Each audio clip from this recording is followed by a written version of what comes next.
Welcome back to this, already the final segment of today's Price of Business, and I am your host, Kevin Price, and I am talking to you about you and your business. And I tell you, it's your business to know what's happening out there in the political front. Otherwise, you're going to be a victim of that, and so I watch it pretty closely. I wrote an interesting article about the rise of Ben Carson last week, and it got a lot of play. It wasn't featured on Huffington Post. Doesn't surprise me, because the day I wrote that article, there was about 40 articles in Huffington Post on the subject. It still ended up getting hundreds of likes and some head shaking as well, because people didn't agree with me. It's interesting. We live in this real black and white culture, Sigmund Kramer, where people, if you write something favorable about someone, you're in the bath with that person. Right. There's not a whole lot of shades here. The reality is, of all the candidates running, I put him around fourth, maybe. Carson?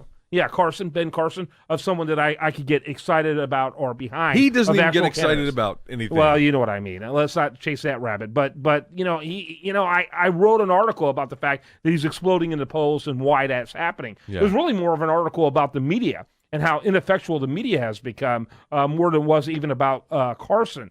But it's interesting to see how people responded to that. One of the things I thought was made a lot of sense and was really kind of exciting was how the GOP candidates responded to CNBC's incompetence. Beyond incompetence. Oh, no. It was beyond incompetence. It was their agenda. They had an agenda, very driven. They were very competent. Yeah. They were competently trying to drive that agenda. Well, not really. If they were competent, they would have been more subtle about it. And instead they were so obvious that it was like a preparation for a wrestling match, like Ted Cruz alluded to. Yeah. And so I loved when they were going, saying we're going to work together and we're going to coalesce together, because they recognize that for the base of the GOP, who the enemy is. It's us against them. And them is the media. Yeah. And all of those candidates who are saying they're not going to do that, we know why they're doing that, because they are the beggars and not the choosers. When you say not going to do that, you mean not going to do the debates with NBC? No, I'm sorry. They're not going to sign the letter saying that we demand changes going forward. Right. Those candidates are, like you described between the break, during the break, they are the beggars and not the choosers. They don't have the muscle. They need every amount exposure. of air. Right now they're at a shopping center with 48 people in Des Moines. They need every opportunity to speak wherever they can speak, to whomever they can speak to. They're the Star Trek cast before Star Trek the Motion Picture came out in 1978. Yeah. They're like, going to the grand openings of the Best Buy or whatever, trying to get some exposure. I mean, that they're getting whatever they can wherever they can. That's exactly right. And unfortunately, they're already in dire straits. That's why they want, they don't want to sign that letter. They don't want to put limitations on it. They're already on dire straits. But unfortunately, they're alienating themselves from the base that hates the media. Right. Because the base loves that these candidates are finally holding them accountable. They like seeing the media, the left-leaning media, get spanked on this, because it's been, for years, Kevin, there was an outrage from the media that there was any sort of left-wing media bias. Even in academic circles, no, there's no left-wing media bias. Now, it's proud. It is a proud badge of honor that they hold, and with a few exceptions, they're actually not afraid to come out and say, "Yeah, okay." Because here's the thing: now social media and all these things have trapped them up. The media expresses themselves more than they normally would outside of their newscast, and when they do, now they're showing themselves to be liberal. They're showing themselves to be supporters of the Democratic cause. And I don't mean democracy, I mean the Democratic Party. Yeah. And the it's more candidates. Like the demagoguery cause. That's right. And the candidates on the GOP side never get a fair shake, ever, in these debates when they're hosted and moderated by liberal members of the media. And so I understand the frustration from the GOP candidates. I understand and I applaud Ted Cruz when he came out, and Chris Christie when they came out in that last debate and basically spanked the moderators for their horrible behavior. I wish they'd done it with Fox News. Trump did. Yeah. After that, and that's when his ratings soared. Yep.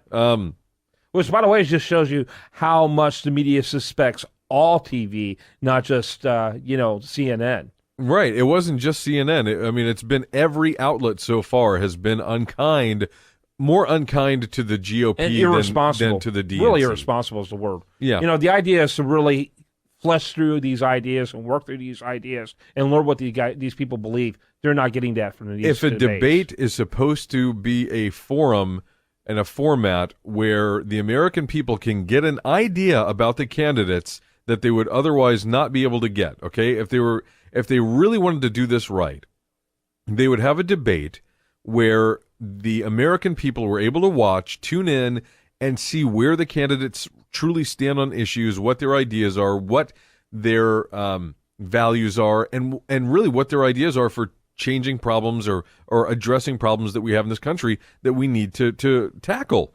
Instead, it's just basically like watching an episode of Hannity where you've got a member of somebody on the left and a member of somebody on the right, and they're yelling at each other and they're screaming, they're calling each other names, and everything's lost in the noise. Yeah. And so what I would like is for the debates all to have standardized questions that are asked of each candidate, and each candidate be given a certain number of time to respond specifically to that question. The only way that they can be interrupted is if they are completely off topic or they're filibustering, they're grandstanding, they're saying, well, before I answer that, let's go back to... No, don't do that. That's unfair. But if they were truly answering the question, say 3 minutes to answer that question and to give the ideas that they have, it would force them to come up with ideas. First of all, wouldn't that be nice? What a novel idea is. Rather than cult of personality politics, they would have to come up with actual ideas to solve problems. And the American people would be able to see, okay, this is what Carson would do. This is what he says he would do anyway. This is what Rubio says, Fiorina, Cruz, and further on down the line. The person who came across as presidential, as someone who's really, truly interested in solving the problems, because it may be something a lot of people agree on. All the candidates on stage may say, hey, I agree with Rubio on this. But you know what? Their ideas of how to handle it will be different. Yeah. And that's what the American people need to see and to hear. And instead, it's just political. It's almost like watching a reality program, reality TV, where it's like the lowest common denominator kind of bickering back and forth, like watching The Bachelor and all the little bachelorettes are yelling at each other and backstabbing. I don't want that for my president. It cheapens the entire office. No. And whoever we choose, Kevin, now, they're going to be cheapened by it because Absolutely. The process is cheap. What's interesting is how tough, Chris Christie was during the debate. Now he's like, hey, give me a platform. This is literally what he said. Give me a platform. Give me a podium. I'm there.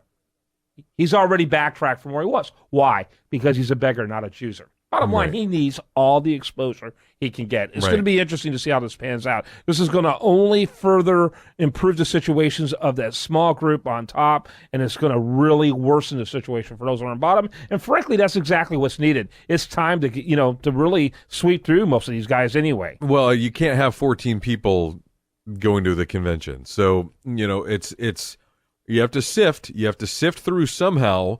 And just like an employer sifts through a bunch of applications, a bunch of resumes before they choose maybe a handful to interview, this is the kind of thing that's happening. And unfortunately, it's happening through the media, through a very biased, very left-leaning media. Yep. And I don't appreciate that because it almost feels like no matter what we do, the media ends up choosing our candidate. Good topic, good stuff. When we come back, we're going to have much, much more for you on tomorrow's program. Do want to remind you, though, the show continues 24/7 at priceofbusiness.com. Have a great day. Spend it wisely on this station.